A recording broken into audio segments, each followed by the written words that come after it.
Hare Krishna. Welcome back, all the visitors, to the Holy Dham, through this cyberspace or otherwise, to the daily readings of Srila Prabhupada's books. And it's spreading. Now we're up to 1,035 already followers of this fan page. We welcome you all, and we thank you all for being with us, and we pray that you relish the Srimad-Bhagavatam with us, and that you become happier and happier in your spiritual lives. Tonight we're live, and Krishna willing, we'll be able to stay live these last few days in Govardhan during the last days of Kartik. There's millions of people who come out to circumambulate the hill and take advantage of the wonderful spiritual atmosphere and all of the great devotees who come to Govardhan. But anyway, so far so good. Tonight it's working okay. We hope it will go like this every night, smoothly. So anybody who's watching live will be able to comment, give their reflections or questions if they have them. Okay, here we go. As we do every night, we're going to read Srila Sanatana Goswami's wonderful, deep, reflective prayer glorifying the Srimad-Bhagavatam. It's called Srimad-Bhagavatam Mahima Stotram, and it goes like this. Sarva Shastrab Dipi Yusha Sarva Vedaika Satpala Sarva Siddhanta Ratnadya Sarva Lokaika Drikprada. O nectar from the ocean of all scriptures, singular fruit of all the Vedas, rich mine of the precious gems of all conclusive truths, you are the only giver of sight to all the worlds. Sarva Bhagavata Prana Srimad Bhagavata Prabho Kalidwandoditaditya Shri Krishna Parivartita. O life air of all the Supreme Lord's devotees, O Master, Srimad Bhagavatam, you are the sun risen in the darkness of Kali. You are the exact image of Sri Krishna. Paramananda Pataya Prema Varshakshuraya Te Sarvada Sarvasevyaya Shri Krishnaya Namostume. I bow down to you, who are supremely blissful to read. Your every syllable pours down a flood of prema. You can always be served by everyone. You are Sri Krishna himself. Madeka Bando Matsangin Madguro Man Mahadana Mannishtadaka Madbhagya Mad Ananda Namostute. My only friend, my constant companion, my spiritual master, my great wealth, my savior, my good fortune, my source of ecstasy, I bow down to you. Asadu saduta dayin adini chochata kada hanamun chagadachin mam premnarit kantayos buddha. O bestower of saintliness to the unsaintly, O exalter of the most fallen, please never leave me. Always appear in my heart and my voice with pure love.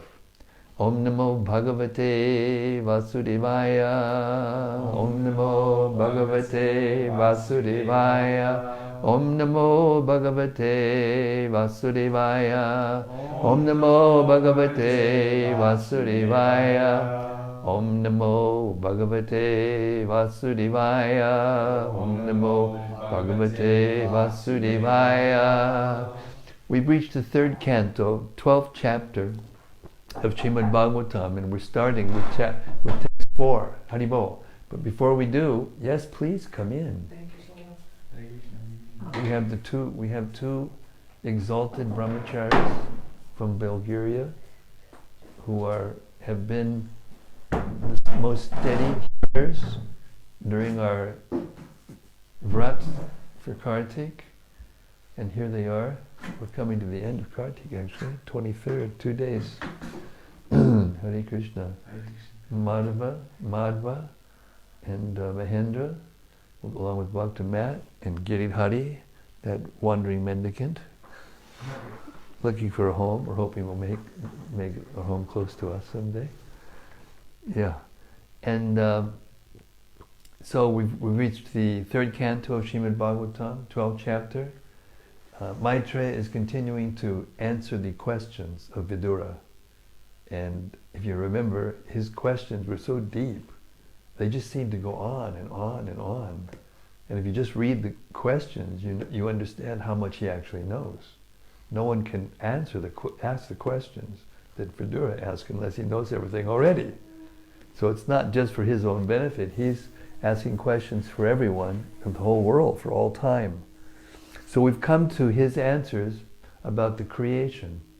And anyway, I'm going to repeat the first verse. We're on the fourth verse, but I'm going to repeat the second verse. Thank you. Just to give you an idea of where we stand. Brahma first created the nascent engagements, like self-deception, the sense of death, anger after frustration, the sense of false ownership, and the illusory bodily conception, or forgetfulness of one's real identity. So here are the pillars of material life that have to be there in order for anyone to be able to function within this material world. They have to be self-deluded. They have to get angry after being frustrated because they can't be completely happy here. They have to be frustrated. They're always frustrated. They always think that they own something that doesn't belong to them. This is the basic platform of spiritual existence. And we're all thinking we're the body. Then Brahma didn't feel very good about that, creating those things. And so now he's starting the creation. And the first creation we were going to hear about starting tonight. Text number 4, chapter 12, third canto. In the beginning, Brahma created the 4 sages named Sanaka, Sananda, Sanatana, and Sanat Kumara. All of them were unwilling to adopt materialistic activities because they were highly elevated due to their semen flowing upwards. Purport. Although Brahma created the principles of nations as a matter of necessity for those living entities who were destined to ignorance by the will of the Lord, he was not satisfied in performing such a thankless task. He therefore created 4 principles of knowledge: Sankhya, or empirical philosophy for the analytical study of material conditions; Yoga, or mysticism for liberation of the pure soul from material bondage; Vairagya, the acceptance of complete detachment from material enjoyment in life to elevate oneself to the highest spiritual understanding; and Tapas, or the various kinds of voluntary austerities performed for spiritual perfection. Brahma created the 4 great sages, Sanaka, Sanandana, Sanata, and Sanat, to entrust them with these 4 principles of spiritual advancement. And they inaugurated their own spiritual party, or sampradaya, known as the Kumara Sampradaya, or later on as the Nimbarka Sampradaya, for the advancement of bhakti. All of these great sages became great devotees, for without devotional service to the personality of Godhead, one cannot achieve success in any activity of spiritual value. Text 5. Brahma spoke to his sons after generating them. "My dear sons," he said, "now generate progeny." But due to their being attached to Vasudeva, the Supreme Personality of Godhead, they aimed at liberation, and therefore they expressed their unwillingness. Purport.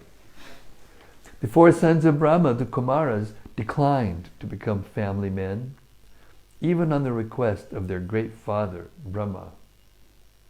Those who were serious about gaining release from material bondage should not be entangled in the false relationship of family bondage. Many people ask how the Kumaras could refuse the orders of Brahma, who was their father, and above all, the creator of the universe.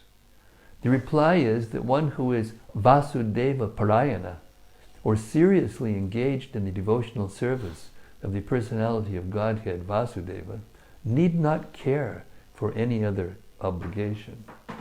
It is enjoined in the Bhagavatam 11:5-41, Divarshi bhutap dimrinam pratinam naking kado nayanam rini sharajan sarvatmana yak sharanam sharanyam gato mukundam parihrityakartam. Anyone who has completely given up all worldly relationships and has taken absolute shelter of the lotus feet of the Lord, who gives us salvation and who alone is fit to be taken shelter of, is no longer a debtor or servant of anyone, including the demigods, forefathers, sages, or other living entities, relatives and members of human society. Thus, there was nothing wrong in the acts of the Kumaras when they refused their great father's request that they become family men. Text 6.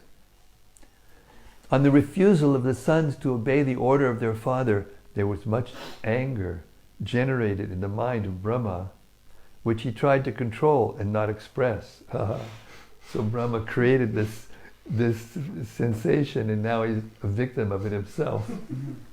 So this shows you that no one, even in Brahma, is free from these 5 illusory material conceptions. Purport. Brahma is the director in charge of the mode of passion of material nature. Therefore it was natural for him to become angry on the refusal of his sons to obey his order. Although the Kumaras were right in such acts of refusal, Brahma, being absorbed in the mode of passion, could not check his passionate anger. He did not express it, however, because he knew that his sons were far enlightened in spiritual advancement, and thus he should not express his anger before them. Now there's a good lesson. Even if you feel angry, if you're with someone who's spiritually advanced, you better control it, and better altogether to control it for spiritual advancement. Text 7. In Kali Yuga, we get this benediction, a concession from Krishna, that something that we think about, just think about it, even if it's impure or nonsense, we don't take a reaction unless we speak it. Thank you, Krishna. Yes, unless we speak it or act on it. Otherwise, we'd be finished. Yes. Purport. The face of anger is the same, whether exhibited due to ignorance or knowledge. Although Brahma tried to curb his anger, he could not do so. I think we missed the translation. Oh, we did? Okay, sorry. Translation, thank you. We had a fact checker in the room. I thought Sami Pras left today and I was wondering if I was going to be able to make it through. Here we are. Giridhari is here to be our fact checker. Thank you. Text 7 again, translation. Although he tried to curb his anger, it came out from between his eyebrows. And a child, mixed blue and red, was immediately generated. Purport. The face of anger is the same, whether exhibited due to ignorance or knowledge. Although Brahma tried to curb his anger, he could not do so, even though he is the Supreme Being. Such anger, in its true color, came from between the eyebrows of Brahma as Rudra, in a mixed color of blue, ignorance, and red, passion, because anger is a product of passion and ignorance. Text 8. After his birth he began to cry, "O destiny maker, teacher of the universe, kindly designate my name and place." 9. The all-powerful Brahma, who was born from the lotus flower, pacified the boy with gentle words, accepting his request, and said, "Do not cry, I shall certainly do as you desire." Text 10. Thereafter Brahma said, O chief of the demigods, you shall be called by the name Rudra by all people, because you have so anxiously cried. Text 11. My dear boy, I have already selected the following places for your residence: the heart, the senses, the air of life, the sky, the air, the fire, the water, the earth, the sun, the moon, and austerity. Purport. The creation of Rudra from between the eyebrows of Brahma as the result of his anger, created from the mode of passion, partly touched by ignorance, is very significant. In Bhagavad Gita 3:37, the principle of Rudra is described. Krodha, anger, is the product of kama, lust, which is a result of the mode of passion. When lust and hankering are unsatisfied, the element of krodha appears, which is the formidable enemy of the conditioned soul.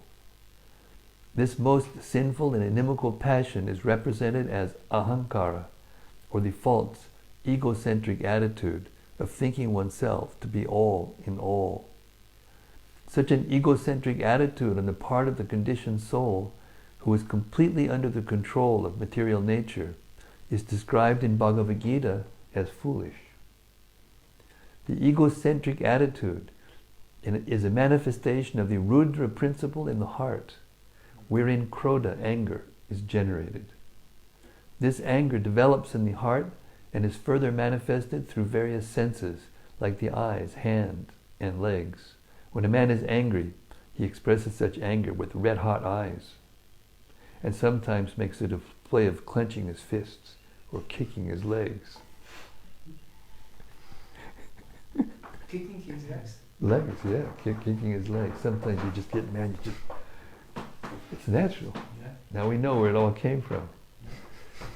When a man is angry, he expresses such anger with, this exhibition of the Rudra principle is the proof of Rudra's presence in such places. When a man is angry, he breathes very rapidly, and thus Rudra is represented in the air of life, or in the activities of breathing. When the sky is overcast with dense clouds and roars in anger, and when the wind blows very fiercely, the Rudra principle is manifested. And so also when the seawater is infuriated by the wind, it appears in a gloomy feature of Rudra, which is very fearful to the common man. When fire is ablaze, we also experience the presence of Rudra.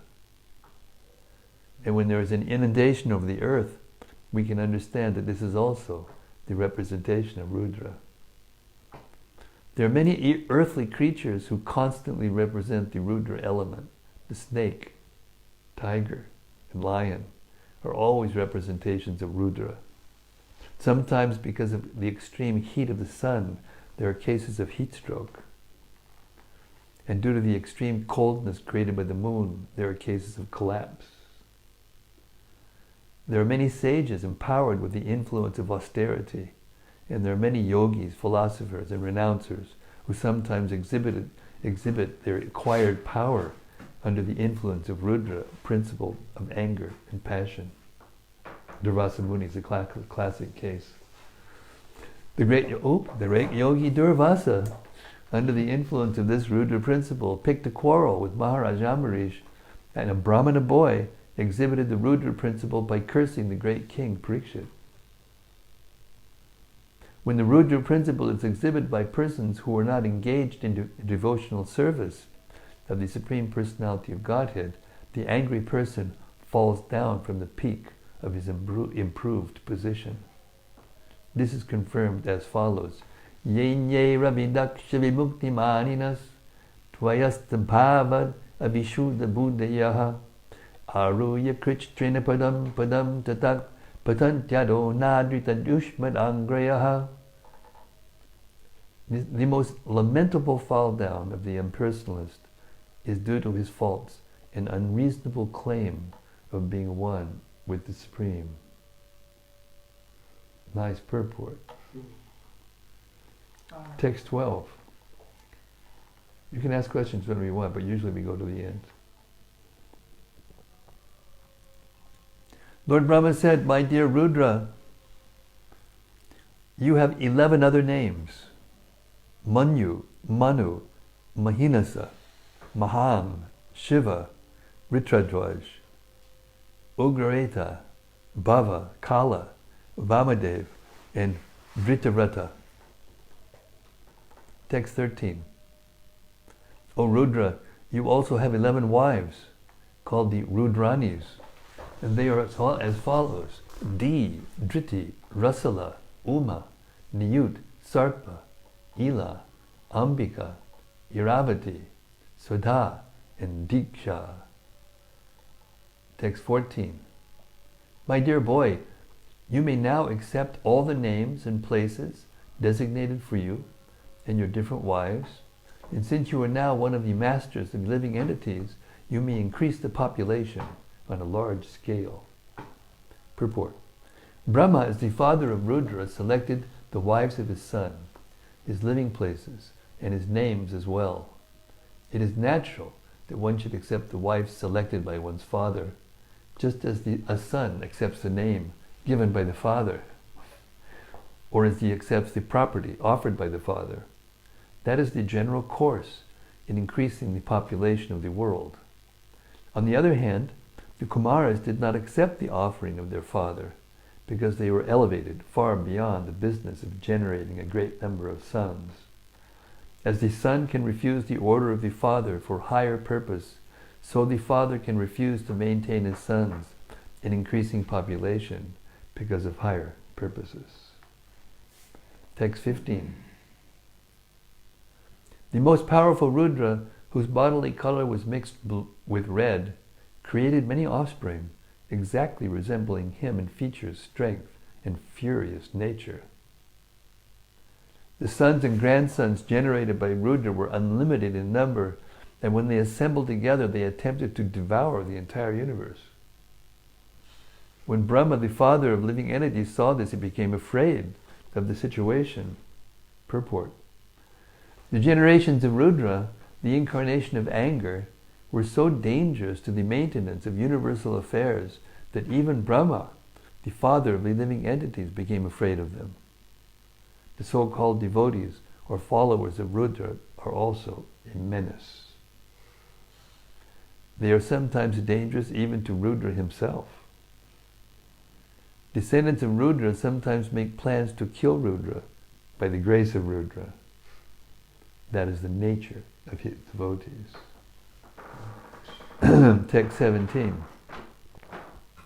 Brahma told Rudra, O best among the demigods, there is no need for you to generate living entities of this nature.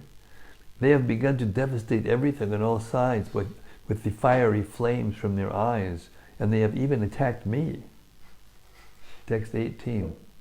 My dear son, you had better situate yourself in penance, which is auspicious for all living entities, and which will bring all benediction upon you. By penance only shall you be able to create the universe as it was before. So this is the proof that Shiva is actually more elevated than Brahma, even though he came from Brahma. Only because he's submissive to his father it was a situation saved.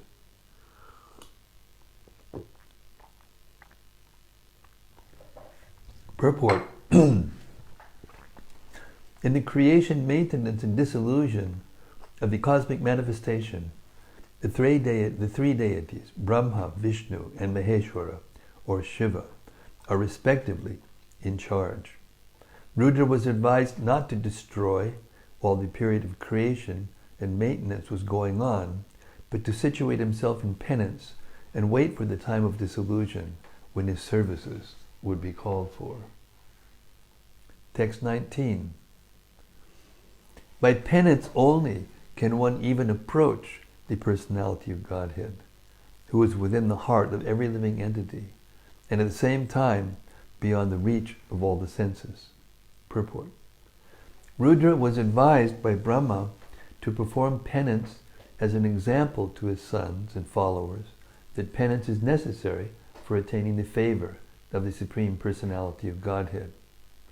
In Bhagavad Gita it is said that the common mass of people follow the path shown by an authority. Thus Brahma, disgusted with the Rudra generations and afraid of being devoured by the increase of population, asked Rudra to stop producing such an unwanted generation and take to penance for attaining the favor of the Supreme Lord. We find therefore in pictures that Rudra is always sitting in meditation for the attainment of the favor of the Lord. Indirectly, the sons and followers of Rudra are advised to stop the business of annihilation, following the Rudra principle, while the peaceful creation of Brahma is going on.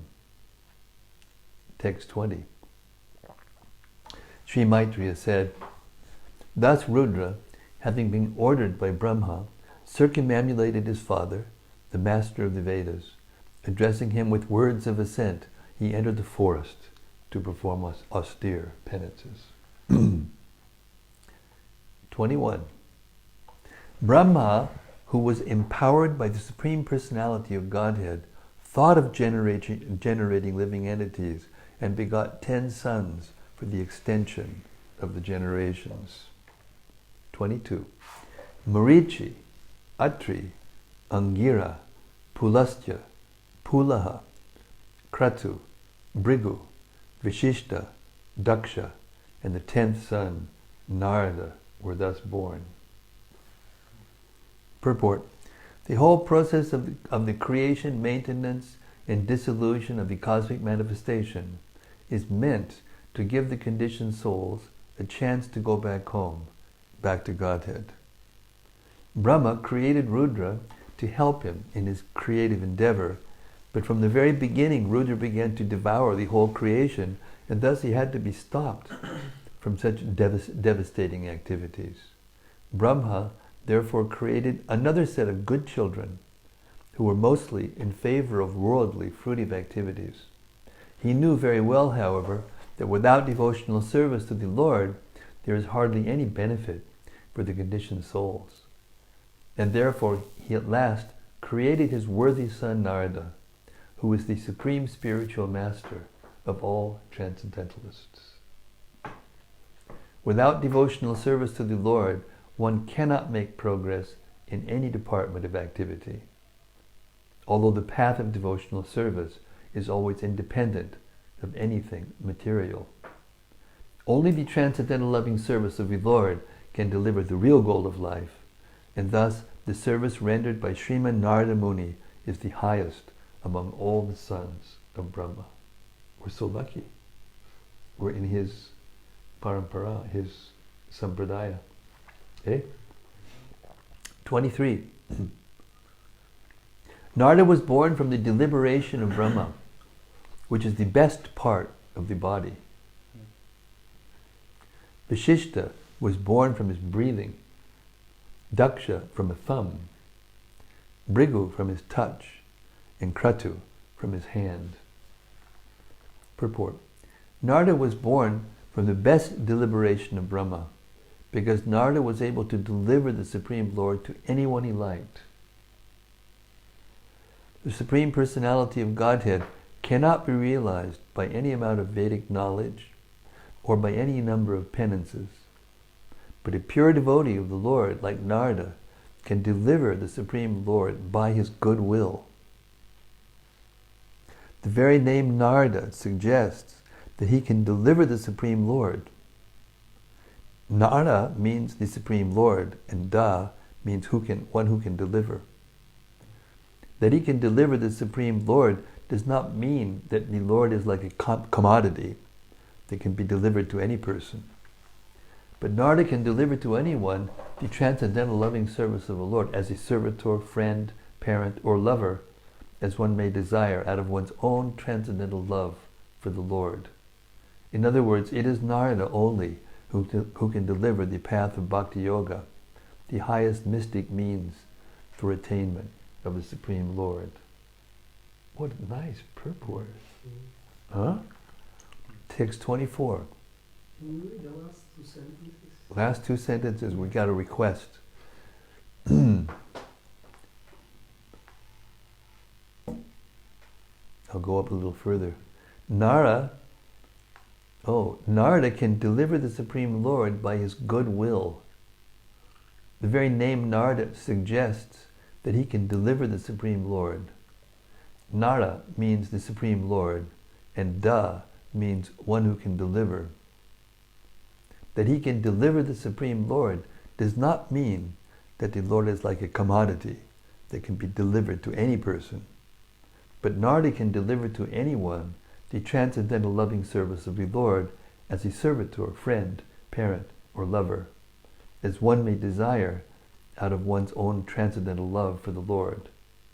In other words, it is Narada only who can deliver the path of Bhakti Yoga, the highest mystic means for attainment of the Supreme Lord. Text 24.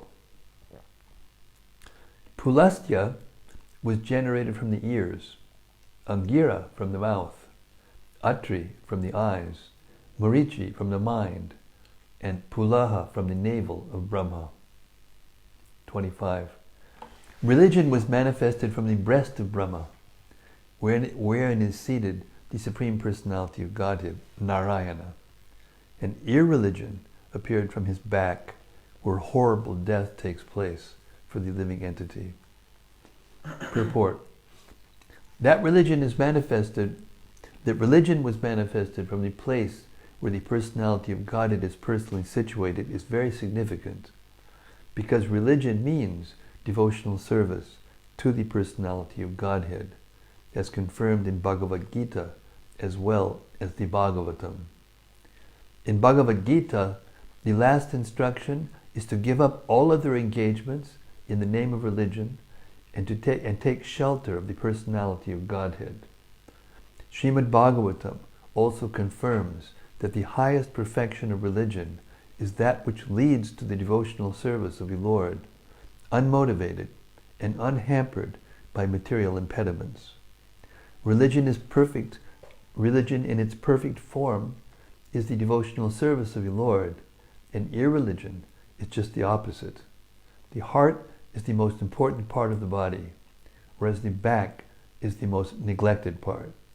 When one is attacked by an enemy, one is apt to endure attacks from the back and protect himself carefully from all attacks on the chest.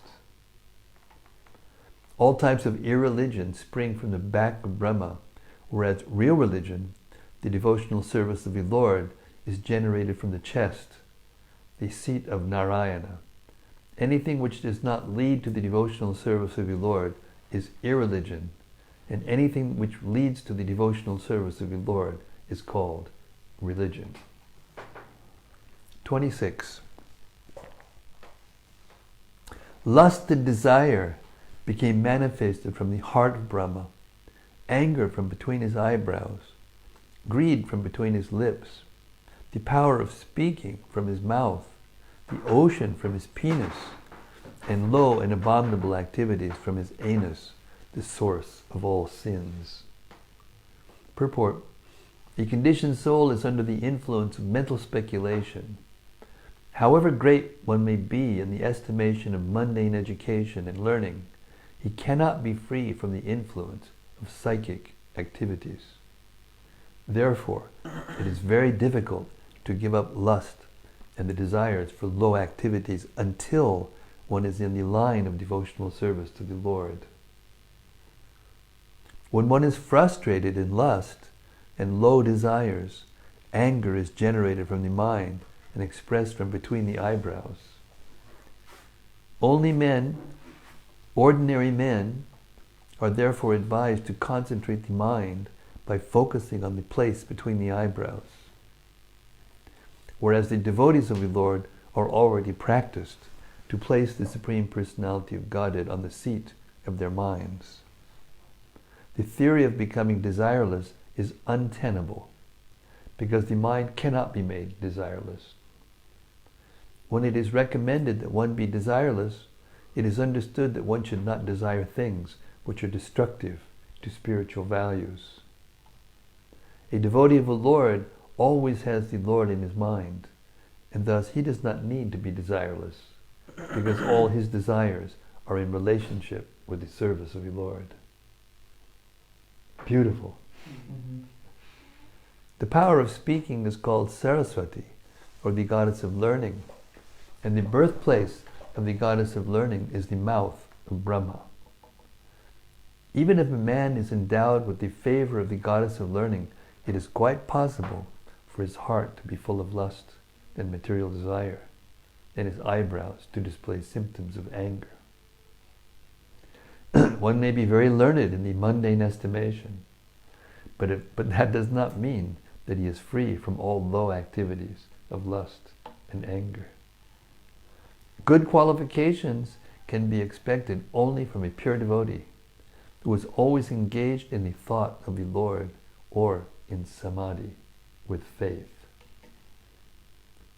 Text 27. Sage Kardama, husband of the great Devahuti, was manifested from the shadow of Brahma. Thus all became manifested from either the body or the mind of Brahma. Not an ordinary body Brahma has. Purport. Although one of the three modes of material nature is always prominent, they are never represented unalloyed by one another. Even the most prominent existence of the two lower qualities, the modes of passion and ignorance, even in the most prominent existence of the two lower qualities, the modes of passion and ignorance, there is sometimes a tinge of the mode of goodness. Therefore, all the sons generated from the body or the mind of Brahma were in the modes of passion and ignorance, but some of them, like Kardama, were born in the mode of goodness. Narada was born in the transcendental state of Brahman. Text 28. O Vidura, we have heard that Brahma had a daughter named Vak, who was born from his body and who attracted his mind towards sex, although she was not sexually inclined towards him. Purport. Balaban Indriya Gramo Bidbang Sang Apikarshati. Bhagavatam 9:19-17. It is said that the senses are so mad and strong that they can bewilder even the most sensible and learned man. Therefore, it is advised that one not indulge in living alone, even with one's mother, sister, or daughter. Bidbang sam apikarshati means that even the most learned also become victims of the sensuous urge. Maitreya hesitated to state this anomaly on the part of Brahma, who was sexually inclined to his own daughter, but still he mentioned it, because sometimes it so happens, and the living example is Brahma himself. Although he is the primeval living being and the most learned within the whole universe, if Brahma could be a victim of the sexual urge, then what others who are prone to so many mundane frailties? This extraordinary immorality on the part of Brahma was heard to have occurred in some kalpa, but it could not have happened in the kalpa in which Brahma heard directly from the Lord the 4 essential verses of Srimad-Bhagavatam. Because the Lord blessed Brahma after giving him lessons in the Bhagavatam that he would never be bewildered in any kalpa whatsoever. This indicates that before the hearing of Srimad-Bhagavatam, he might have fallen a victim to such sensuality, but after hearing Srimad-Bhagavatam directly from the Lord, there was no possibility of such failures. One should, however, take serious note of this incident. The human being is a social animal, and its unrestricted mixing with the fair sex leads to downfall.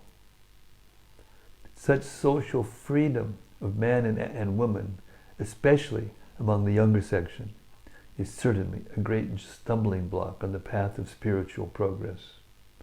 Material bondage is due only to sexual bondage, and therefore unrestricted association of man and woman is surely a great impediment.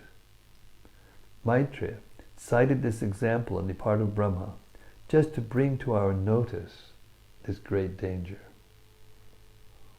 Text 29.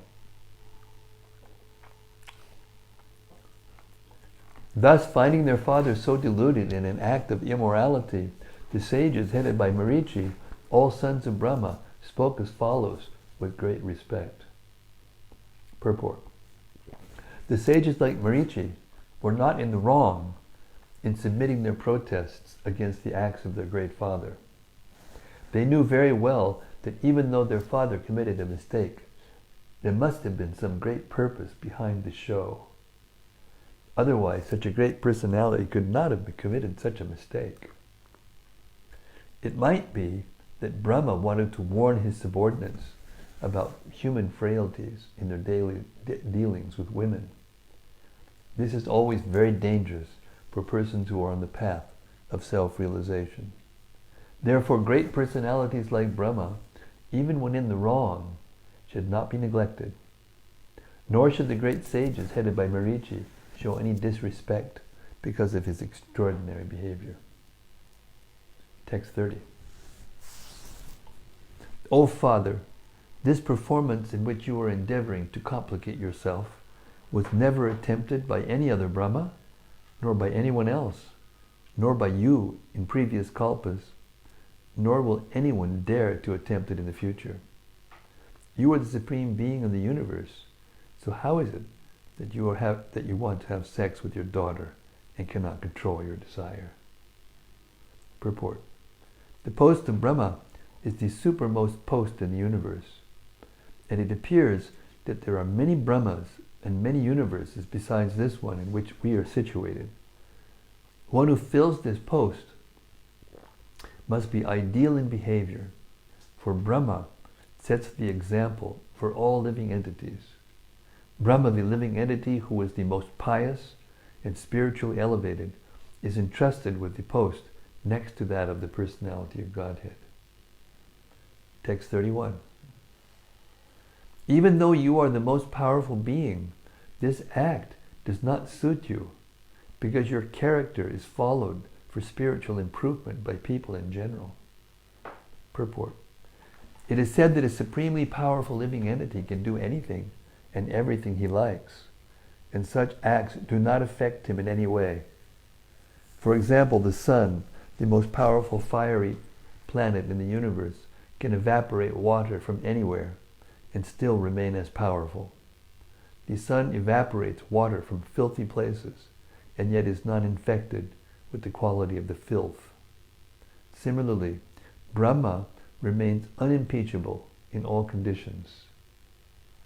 But still, since he is the spiritual master of all living entities, his behavior and character should be so ideal that people will follow such sublime behavior and derive the highest spiritual benefit. Therefore, he should not have acted as he did. What a purport! To reconcile these seemingly complicated, contradictory actions and thoughts. Amazing. Text 32. We should read this section out, or maybe we should plaster our walls with it. Text 32.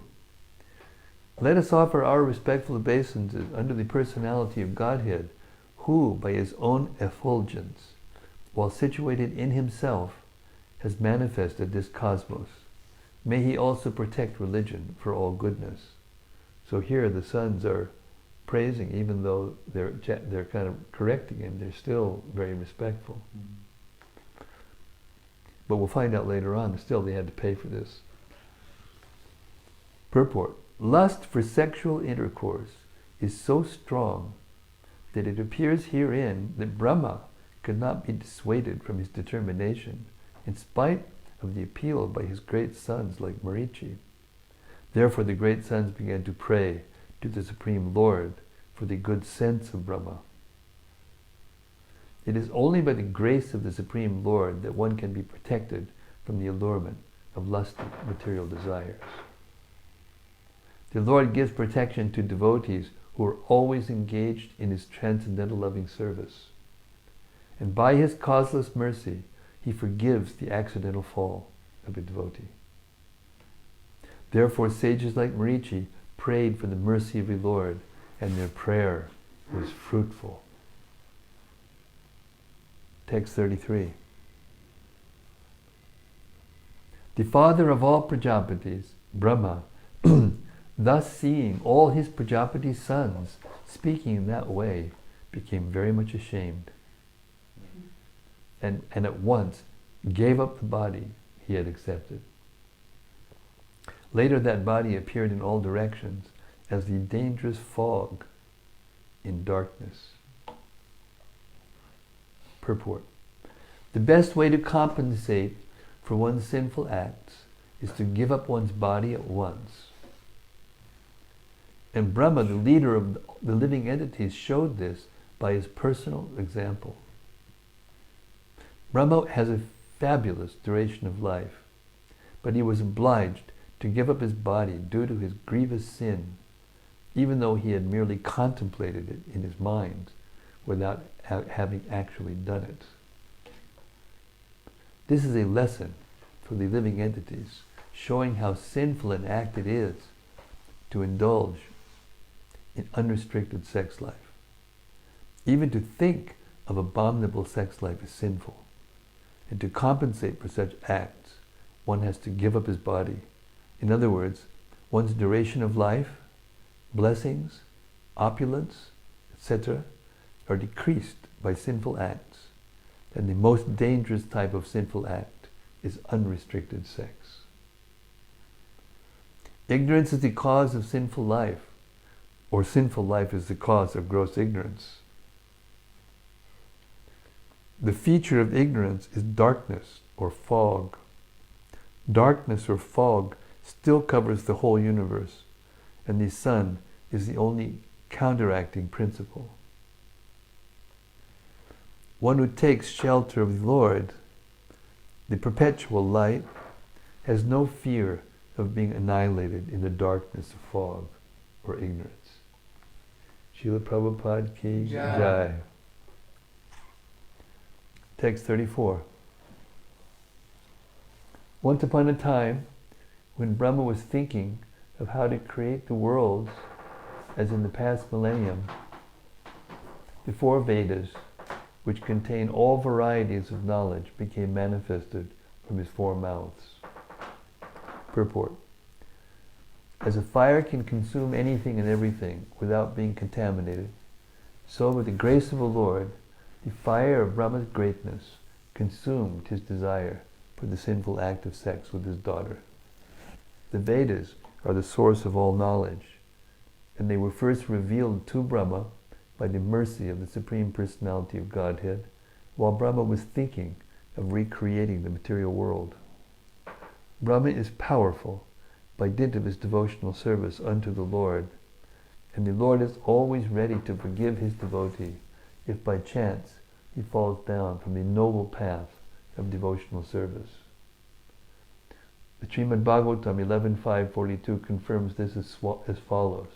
Sapadamulam pajatat priyasya chaktvanya bhavasya hari prasheshaha vikarma yach chot patitam katanchit dunoti sarvam vidisani vishtaha.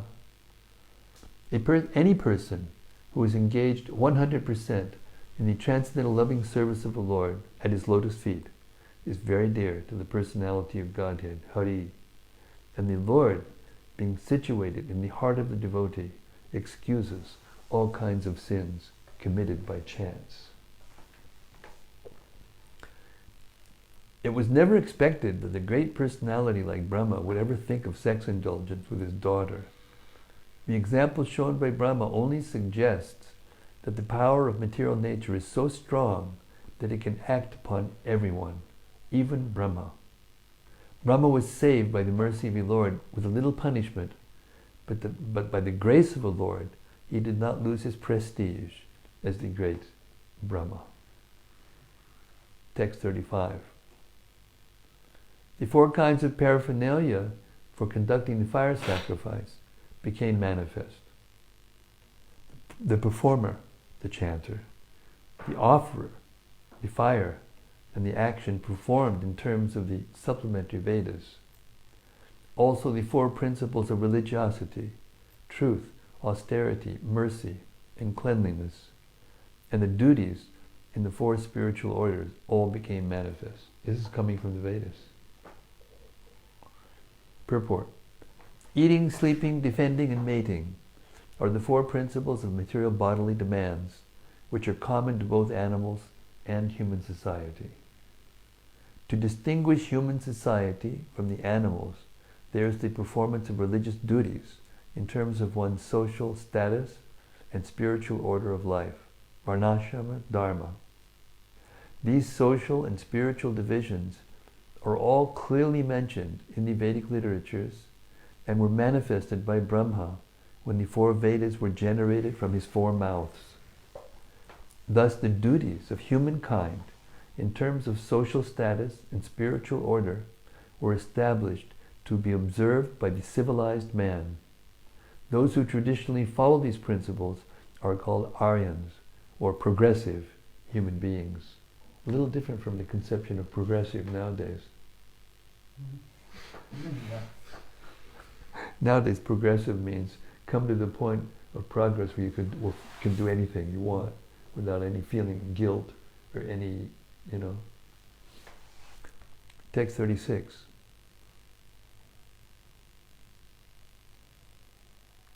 Vidura said, O great sage, whose only wealth is penance, kindly explain to me how, with whose help, I'll repeat that again. Vidura said, O great sage, whose only wealth is penance, kindly explain to me how and with whose help Brahma established the Vedic knowledge which emanated from his mouth. Text 37. Maitreya said, beginning from the front face of Brahma, gradually the four Vedas, Rik, Yajur, Sama, and Atharva, became manifest. Thereafter, Vedic hymns, which had not been pronounced before, priestly rituals, the subject matters of the recitation, and transcendental activities were all established, one after another. 38. He also created the medical science, military art, musical art, and architectural science, all from the Vedas. They all emanated one after another, beginning from the front face. Purport. The Vedas contain perfect knowledge, which includes all kinds of knowledge necessary for human society, not only on this particular planet, but on other planets as well. It is understood that military art is also necessary knowledge for the upkeep of social order, as is the art of music. All these groups of knowledge are called the Upavedas, or supplements of the Vedas. Spiritual knowledge is the main topic of the Vedas, but to help the human beings' spiritual pursuit of knowledge, the other information, as above mentioned, forms necessary branches of the Vedic knowledge.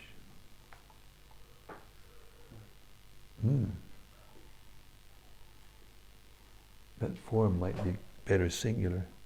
That other information form necessary branches. I guess it's okay because it's branches, forms. Okay. 39. Then he created the fifth Veda, the Puranas, and the histories, from all his mouths, since he could see all the past, present, and future. Purport. There are histories of particular countries and nations and of the world, but the Puranas are the histories of the universe, not only in one millennium, but in many kalpas. Brahma has knowledge of those historical facts, and therefore all the Puranas are histories. As originally composed by Brahma, they are part of the Vedas and are called the fifth Veda. Text 40. All the different varieties of fire sacrifices, Sodashi, Ukta, Parishi, Agnishtama, Aptoryama, Atiratra, Vajapaya, and Gosava became manifested from the eastern mouth of Brahma. Text 41. Education, charity, penance, and truth are said to be the 4 legs of religion. And to learn this, there are 4 orders of life, with different classifications of castes according to vocation. Brahma created all these in systematic order. Purport. The nucleus of the 4 spiritual orders, brahmacharya, or student life, grihastha, or household or family life, vanaprastha, or retired life for practicing penance, and sannyas, or renounced order, renounced life for preaching the truth, is the 4 legs of religion.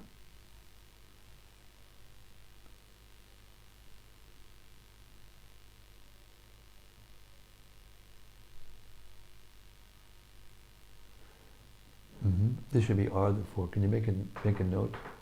That should be are the 4 legs of religion. Or maybe it's for and maybe it's just sannyas. It's talking about just sannyas. No, but it's talking 4 legs. It should be are the 4 legs of religion. The nucleus of the 4 spiritual orders, brahmacharya or student life, grihastha or household or family life, vanaprastha or retired life for practicing penance, and sannyas or renounced life for preaching the truth. It either should be are, or it should be more clear that it's just talking about the renounced order. But it's talking about the 4 legs of religion. It's got to be. Could it be that it's related to the nucleus? The nucleus is the 4 legs. Let's see. Yeah. Yes, it goes all the way back to the beginning. Yeah, that's right. The nucleus of the 4 spiritual orders is the 4 legs of religion. It could be better put, but anyway. The vocational divisions are the brahmanas, or the intelligent class, the kshatriyas, or administrative class, the vaishyas, or mercantile, productive class, and the shudras, or general laborer class, who have no specific qualifications. Yeah, that's it, because all the rest of it is in between those dashes. So if you read it without that information, it says the nucleus of the 4 spiritual orders is the 4 legs of religion. Could be either way. It could be, yeah. Oh, it's both ways. It's understandable. Yeah. But it's not wrong, definitely. No, it's not wrong. But it is a little confusing. Yeah. I'll put it up. Put a note, and I'll put it up to Dravida, and we'll see what he says. Okay. The vocational divisions of the brahmanas, or the intelligent class, the kshatriyas, or administrative class, the vaishyas, or mercantile, productive class, and the shudras, or general laborer class, who have no specific qualifications. All were systematically planned and created by Brahma for the regular promotion of self-realization. Student life is meant for acquiring the best education. Household family life is meant for gratifying the senses, provided it is performed with charitable disposition of mind. Retirement from household life is meant for penance, for advancement in spiritual life, and renounced life is meant for preaching the absolute truth to the people in general. The combined actions of all members of society make the whole situation favorable for the upliftment of the mission of human life. The beginning of this social institution is based on education meant for purifying the animal propensities of the human being. The highest purificatory process is knowledge of the Supreme Personality of Godhead, the purest of the pure.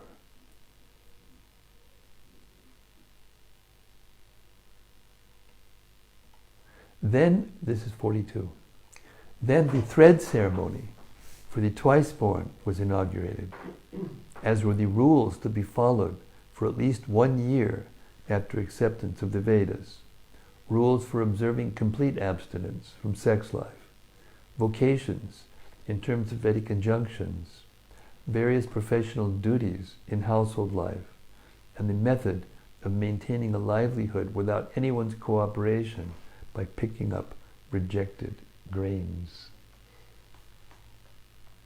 Purport. During student life, the brahmacharis were given full instructions about the importance of the human form of life. Thus, the basic education was designed to encourage the student in becoming free from family encumbrances. Only students unable to accept such a vow of life were allowed to go home and marry a suitable wife. Otherwise, the student would remain a permanent brahmachari, observing complete abstinence from sex life for his whole life. It all depended on the quality of the student's training.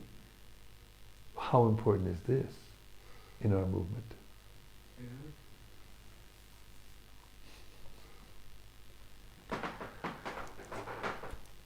It all depended on the quality of the student's training. We had the opportunity to meet an avowed brahmachari in the personality of our spiritual master, Om Vishnupad Sri Srimad Bhaktisiddhanta Goswami Maharaj. Such a great soul is called a Naishtika brahmachari. Text 43. The four divisions of retired life are the Vaikanasas, Valakilyas, Audambaras, and Penapas.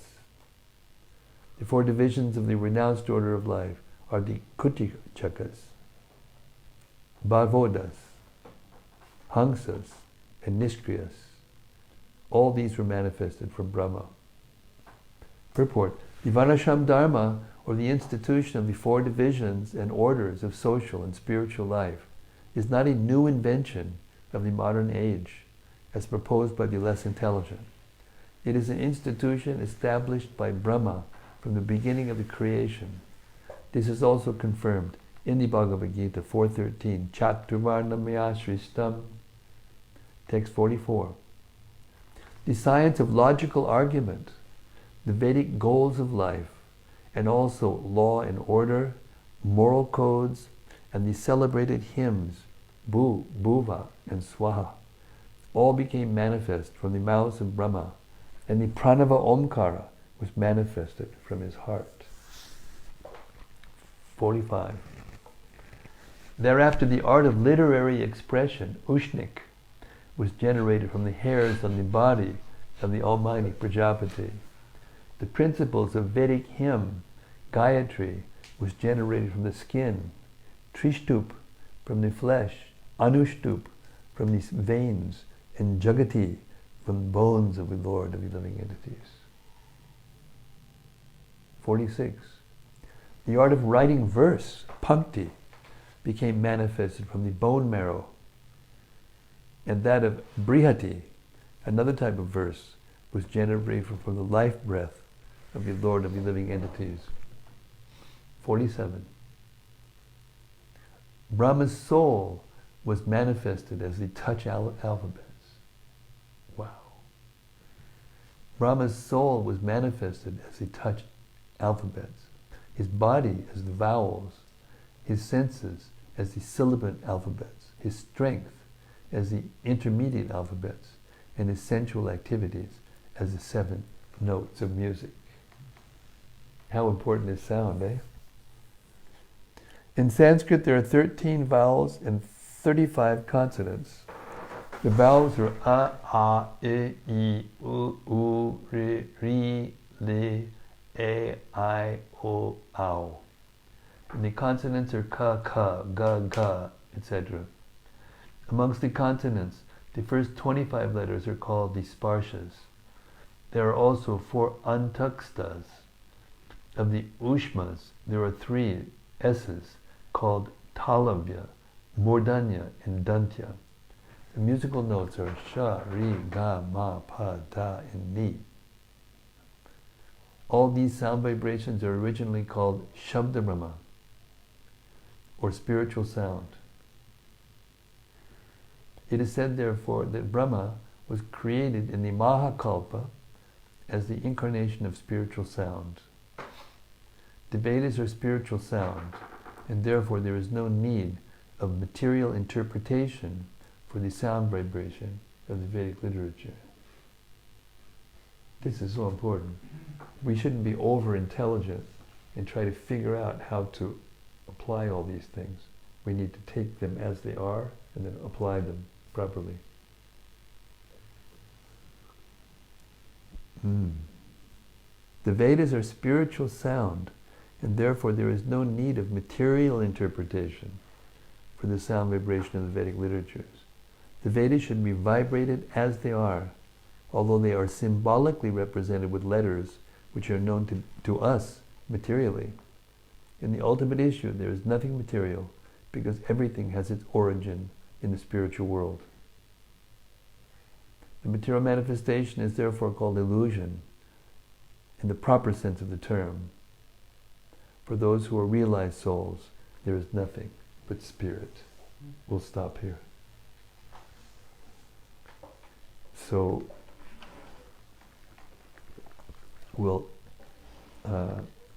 there was so much knowledge just imparted to us in the most wonderful way.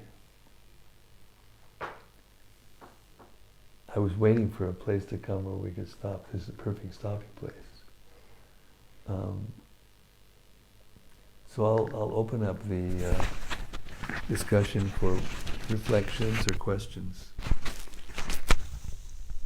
We have this nice situation here. We have a 10 by 10 room, and we're all sitting just a few feet from each other. We have this wire and this, so everybody can have a chance. Microphone. Giridhari Prabhu, his first hand up. Here you go. Reflection, maybe a question also regarding like Brahma's this creation. Especially, I was thinking about how Lord Shiva is coming from his eyebrows when he was upset with the 4 Kumaras. And it seems like it's almost like an accidental thing, but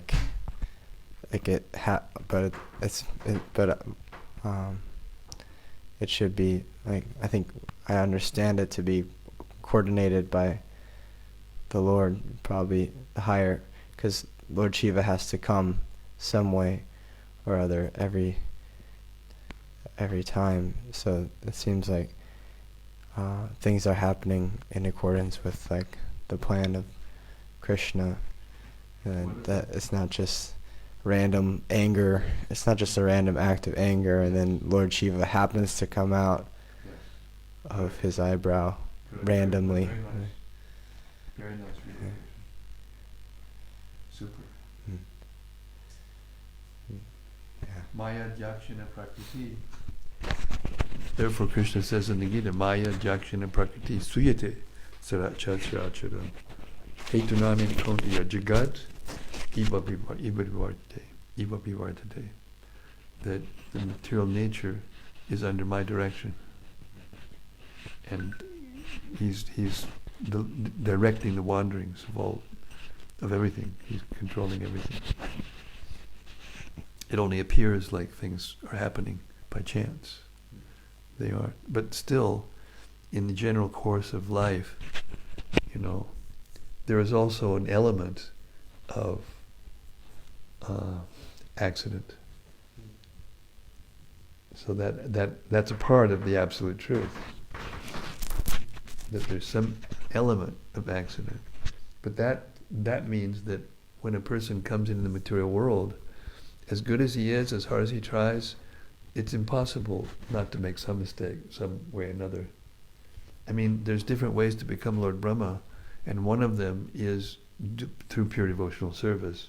But another one is to perform all your duties for 100 births in the Varnashram system without making one mistake. So therefore, it's highly unlikely that Brahma's going to make a mistake like that. And that's why his sons said like this. Nobody's done this before.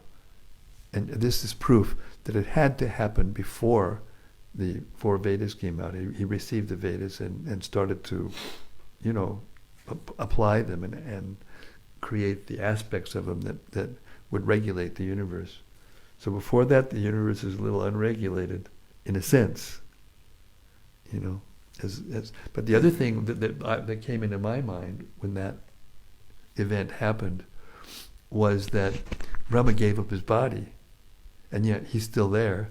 He's still doing all these things, continuing the creation of the universe. So he can't have a body like ours. It means he gave up the mentality, and his body is so subtle and so powerful that he could just give up one aspect of his subtle body, just like that. And we're supposed to follow that example. And when we do have an illicit thought or something happens to us that is obviously impure or nasty or whatever, we're supposed to feel penance, as he did. Repent, I don't mean penance, I mean to feel repentance. Yeah, that's the word. And that's purifying, Prabhupada said. When you feel that repentance, the tendency to give up that thought is required in spiritual life, or even in advanced, austerity.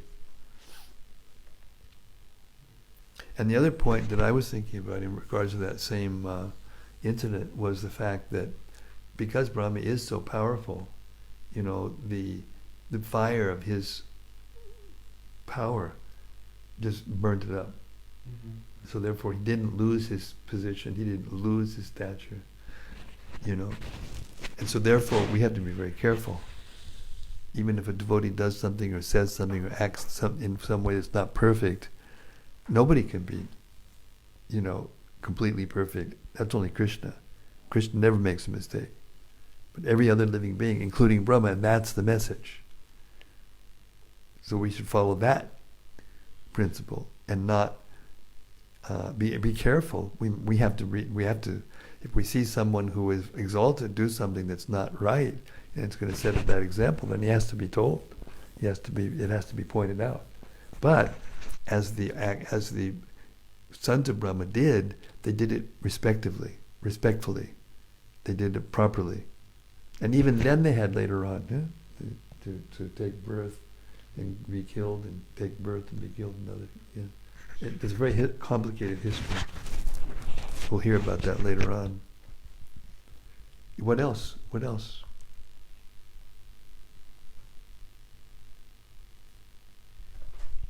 Back to Matt.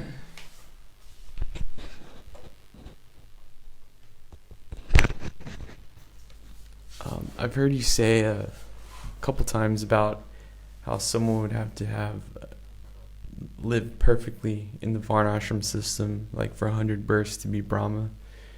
That's one way. That's one way. Yeah.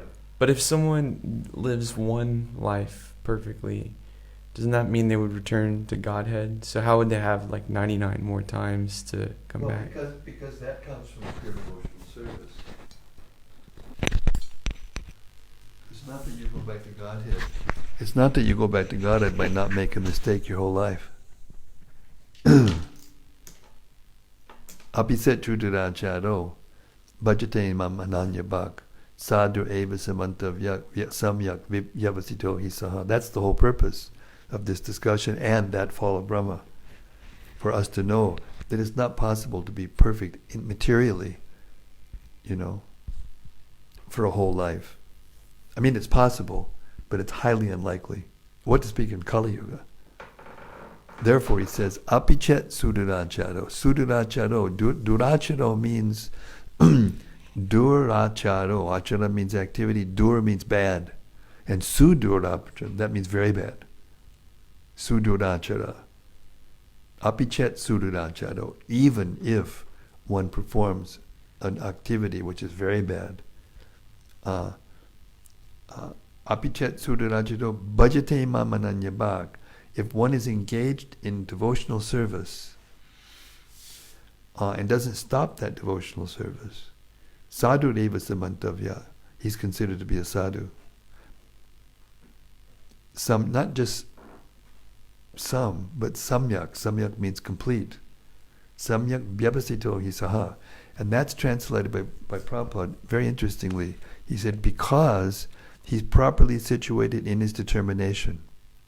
So the lesson is that no living being is more powerful than the material energy. Therefore, he has a tendency to fall. He has a tendency. Every living being, every jiva, soul. Only Krishna doesn't have a tendency to fall. Every other living being has a tendency to fall. Therefore, it's up to the living being to get determination, the proper determination, to correct oneself, and continue to do devotional service. That's what takes us back to Godhead and makes us a perfect sadhu. It's not that something may happen untoward to us in the course of our life, even in devotional service. Therefore, we should be very careful when something happens to a devotee that's untoward, even if he's in a high position. We read that in the 7th canto, remember? In the 7th canto, when it was discussing the perfect ways of brahmachari and grahastha and vanaprastha and sannyas. When the sannyasi falls, it's most serious. It's like he's eating his own vomit. Very abominable, shameless thing to do. But it said there, if you remember twice, it said, so the best course of action is either convince the person to give up that activity and be resituated in his position, or neglect him, reject him. It's not just one thing.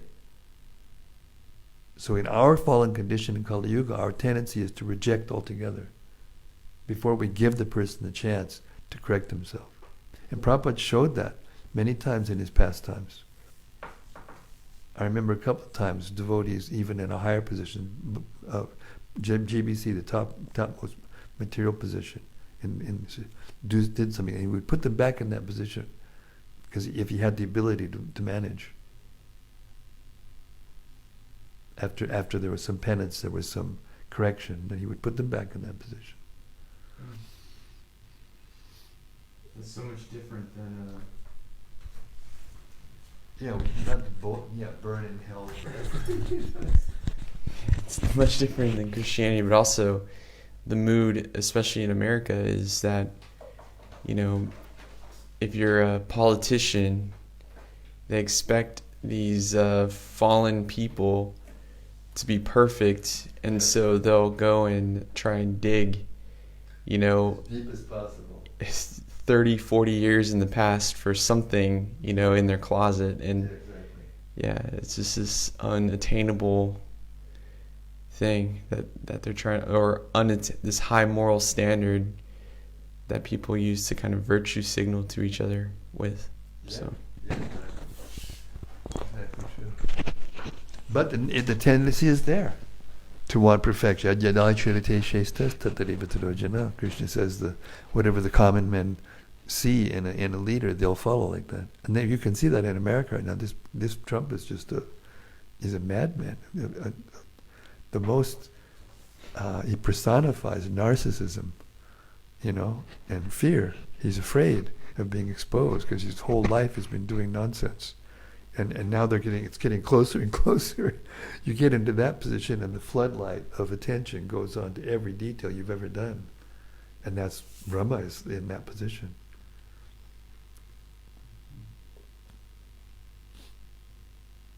Anyway, we should all become humbled by this description, and be more serious. That's the whole point of it. Mm-hmm.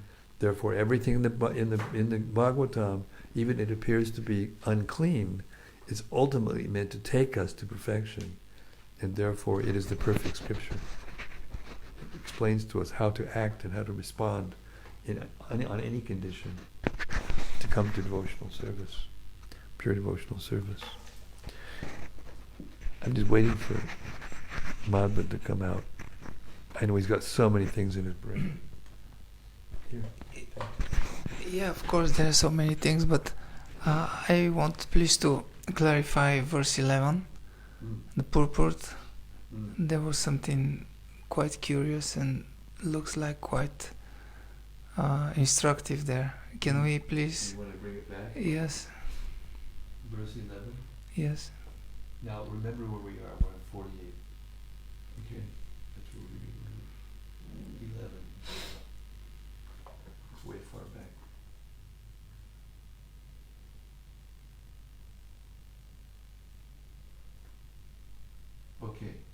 the last two sentences or three before, there was verse which was ending, and just before that.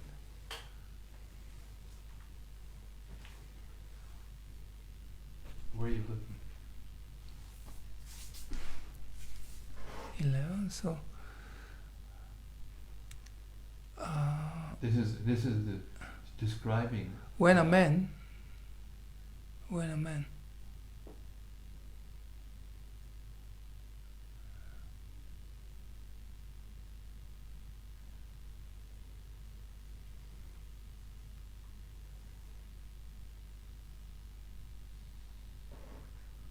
a man is angry, he breathes very rapidly. Is this it? Oh no, okay. When a man is So it's about the dent. above it, Down, we go Down. down further, almost a dent. It was, it's about, okay, oh, it's so long, huh? this is a powerful purport.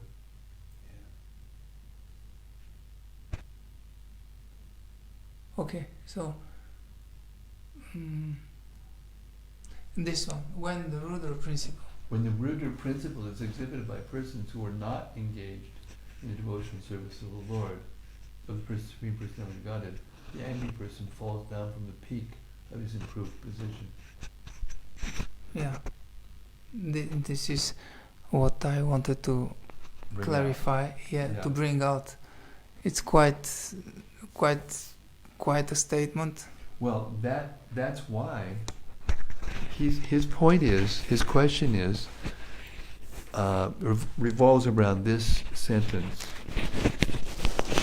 When the Rudra principle is exhibited by persons who are not engaged in the devotional service of Supreme Personality of Godhead, the angry person falls down from the peak of his improved position. So that's why this verse is quoted, because this peak of his improved position is Brahman realization. Manushanam sahasreshu kaschit yadati siddhaye yatatam abhisiddhanam.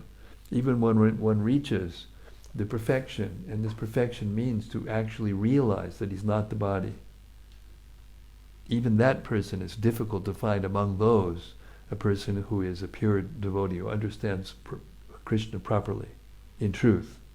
So that's what this is talking about. That's why this verse is quoted to explain it. Yayen reduksha vimuktimaninas toyasta bhavad avashuddha buddhiya.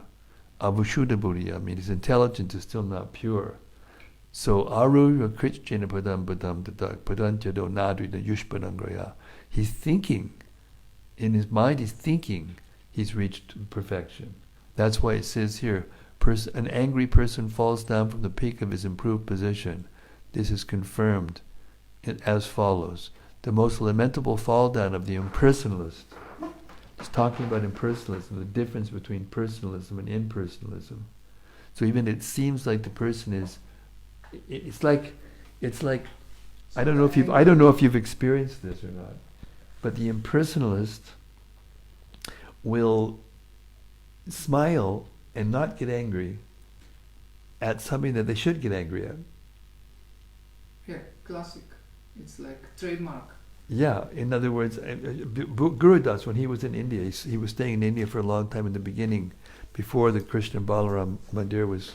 Anyway, he met this Mayavadi, and it was cold, and the Mayavadi was talking about how, it's all one, and there's no variety, and it doesn't make any difference, you shouldn't be attached to anything. So he tested him.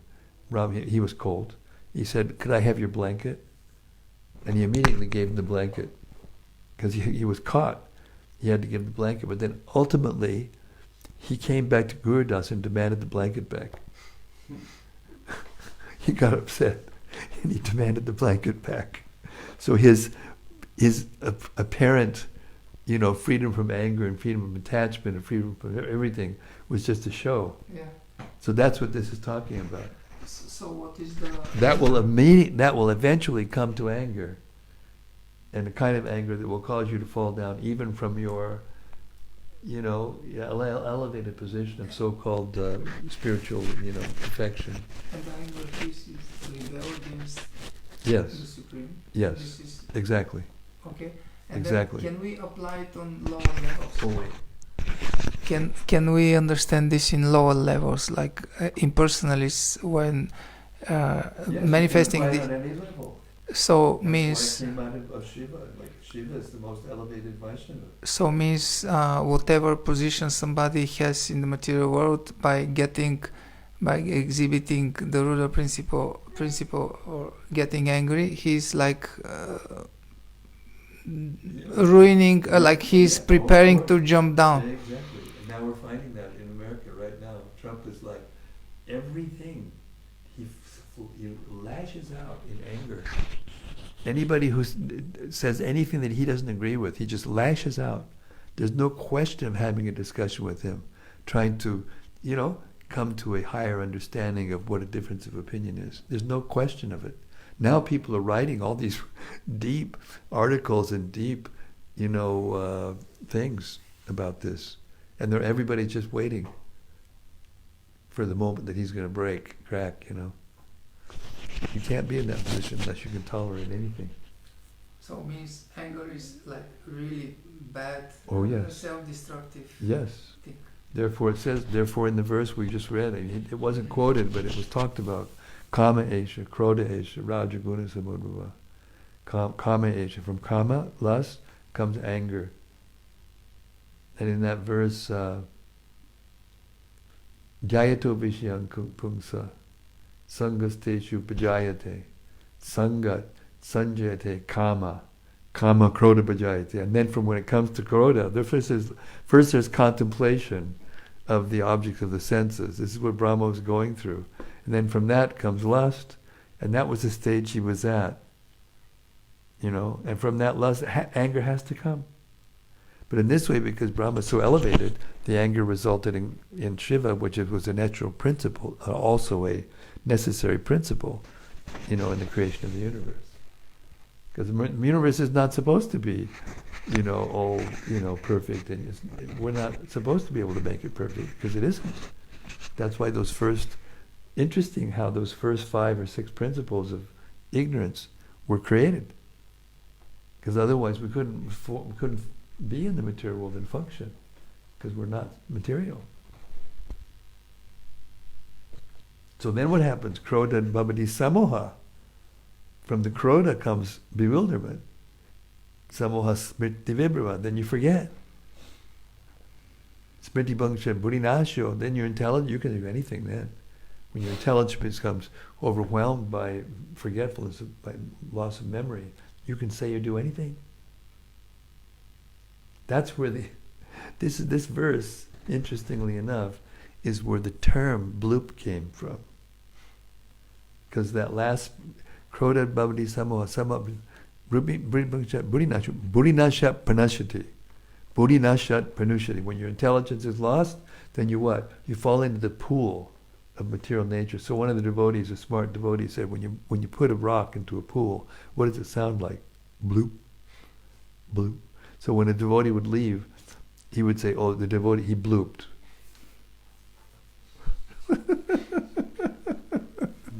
And I think Prabhupada heard it, and he laughed, and he said, "Oh, that's very good. You're getting realization." That was funny. Sense of humor. Prabhupada had a sense of humor. Devotees you have to keep your sense of humor. When you see all these things and hear all these things, if you don't keep your sense of humor, how are you supposed to survive in this material world? Is it mentioned in the creation, and then the sense of humor was created? I don't remember. We haven't heard the whole thing yet, but I haven't heard it so far. Because it's serious business. It's very serious business. Yeah. Maybe the only person that can have the sense of humor is someone that's out of the, modes of nature. I mean, if sense of humor in the material world is perverted, everything in the material world is perverted. They have these sitcoms and they just make fun of people who do stupid things and laugh, and it may be they fell off a ladder or, broke their arm and everybody, you know, he's not. Well, obviously, it also comes in the three modes of material nature: sense of humor, in ignorance. Yes, passion. exactly. That's why after Krodha, that's ignorance. Therefore, that's the whole point of the discussion of the Rudra principle in this. Yes. Mahendra. I just wanted to ask about a positive application of anger. We know Positive, yes. It mentioned it.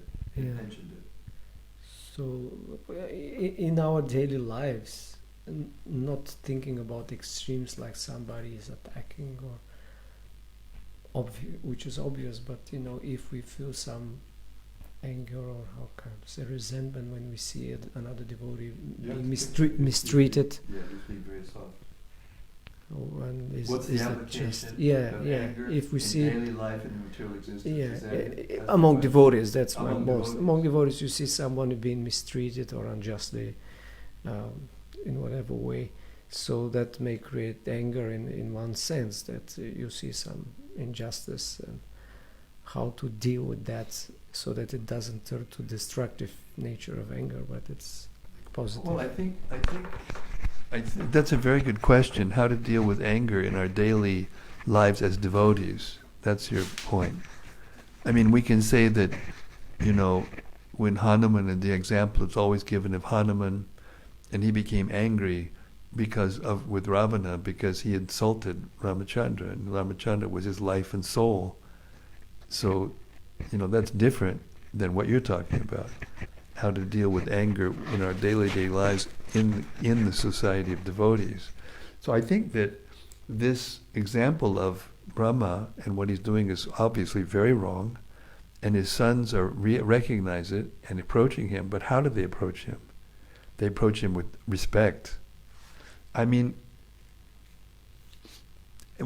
we're supposed to be Trinadapi Sunichana, Tarodapi Sunhishnana, Amanina Manadena, Kirtani Aksarahari. This is the goal. The goal is to become so humble and so tolerant and so forgiving that if someone comes and approaches us and attacks us or insults us or does something that's misbehaving to us, we're not supposed to become angry. This is the difference. In a society of devotees, if everyone was like that, then you wouldn't have fights, because it takes two, as they say, to tangle. It takes two to tango, and it takes two to tangle. You know? If the person's not into it, then the fight doesn't happen. So therefore, one of the devotees has to back down from that, conflict. And that means at least one of them has to be exhibiting this principle of Trinadapi Sunichana. But when you see a devotee or the deities of Krishna actually being attacked, and you don't become angry, then you lose your devotional service.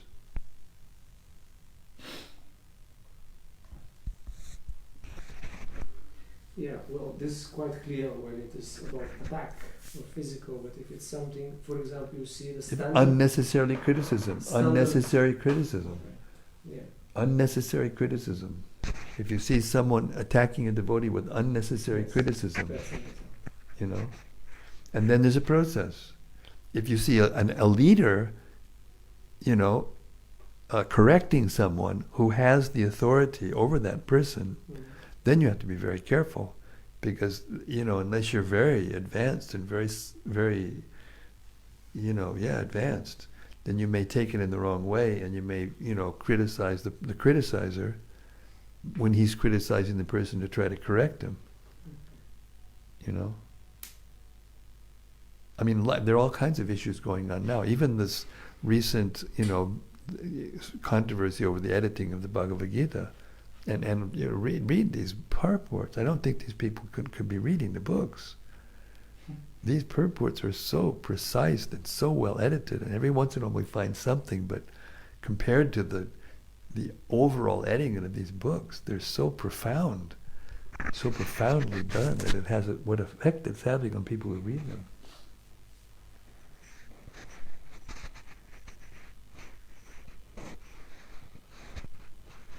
So therefore, if that criticism is actually attacking faith or weakening the faith of others, especially in a broader sense, then we have a right to get angry, and speak words that will correct the situation. Yeah. That's the point. And if we don't do that, then we'll lose our devotional service.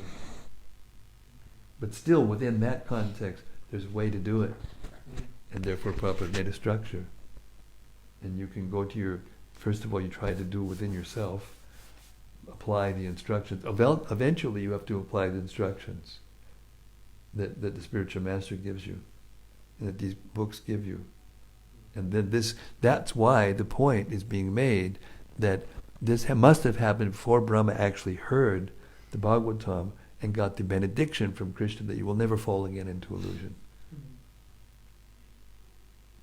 And that is, if you remember, in the I always use this as an example, that 4th chapter verse in the Gita where Krishna says to Arjuna, Yat Gyatva na punar moham evam yasasi pandava yena bhutanyasheshani drakshasyat manito mayi. When you've received this knowledge, and this comes right after Tadvidi Pranipatina, when you've actually received this knowledge, then you will never fall again into illusion. Why? Because you will see that all living beings are a part of the Supreme, or in other words, that they're mine. So if you see like that, even if a person's doing something wrong, has done misbehavior, you will try to correct him, but in a way that respects who he is as a soul, and respect their devotional service and their devotional lives. So when we go over that line, then you're going to get it. And that's in the purport to Apichet Sudaracharo. Prabhupada made it very clear. You start criticizing the person who had a difficulty, an accidental fall down, then you become implicated and you'll fall down yourself. And that's why the example is that the sons of Brahma, even though they did it very nicely, they had to pay for something. They had to pay something. Therefore, amanina manadena is the principle. Give back respect, even if someone disrespects you. But if someone's disrespecting another devotee, and that is threatening the faith in other people, then you must act. Either that or go to the forest and be a Bhajananandi, and that's not bad. Yes. But it's not as good as preaching and tolerating and correcting human society. Just continuing to keep the focus on the anger, because it's like so prominent. In Kali Yuga. Yes.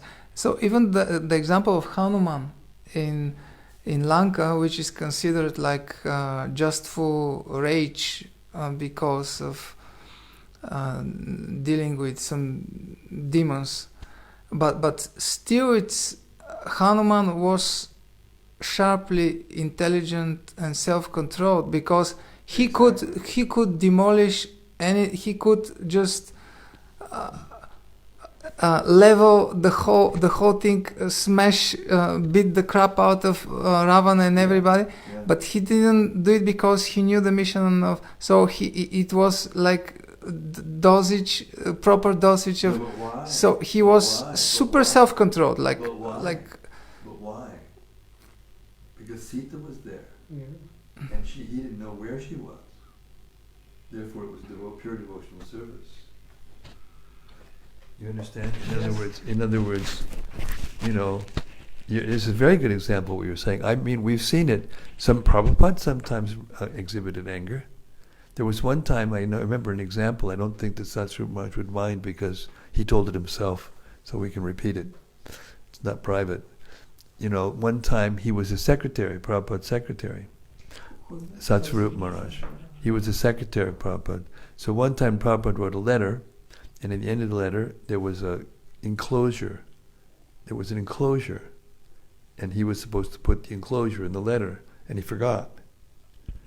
And then Prabhupada got a letter from the person and says, "Where's the enclosure?" And Prabhupada was so careful about what he did, and that would reflect on him, and it was apparently it was a very sensitive issue. So he brought him in, and he just started roasting him. Why have you done this? And Satsvrama says, I'm just foolish. Why are you foolish? Why are you foolish? He said, well, ignorant. Why are you ignorant? Well, I could have, well, why? He kept going on and on at one point and didn't stop. And he was yelling. And at one point, Satsvrama, tears just came out of his eyes and he melted down. He just melted down. He was demolished. And then at one point, in that state, he says, Prabhupada, I'll write a letter and I'll explain to him and I'll enclose the closure and I explain to him that I did it, it was my fault, please forgive me. And then instantaneously, Prabhupada's mood completely changed. And he said, oh, okay. And that was it. The whole, Satsvrama Maharaj explains how he thought the whole universe was going to come crashing in his head. And then all of a sudden, everything was fine. It was okay. So that means that the anger was completely controlled, which is a very good point you brought out. This is a sign of a good manager, though. A manager, that's how a manager uses anger. Yeah, of course. Teaching. Yeah, of course. And I think this is the mastery of the self-control when you can see, even if the anger is justful, then this is the mastery when you can see if it's really instrumental to the proper outcome. And That's why. Excuse me. Should give up. That's why Brahma told Rudra to go to the forest. Yeah. That yes, okay. The anger is going to be used. It's going to be needed, but not right now. Okay, we'll stop there. Hare Krishna, it's getting late. Thank you very much, everyone. Did we have any questions from the audience? Okay. All right. Thank you, everyone, for coming again to Govardhan. Here we are. The readings have been really nice, especially these last few ones. But all Kartik, the readings in this place are so intense because the atmosphere is so high. The ether is so conducive to thinking high thoughts, and therefore our levels of discussion and hearing is on a very nice level.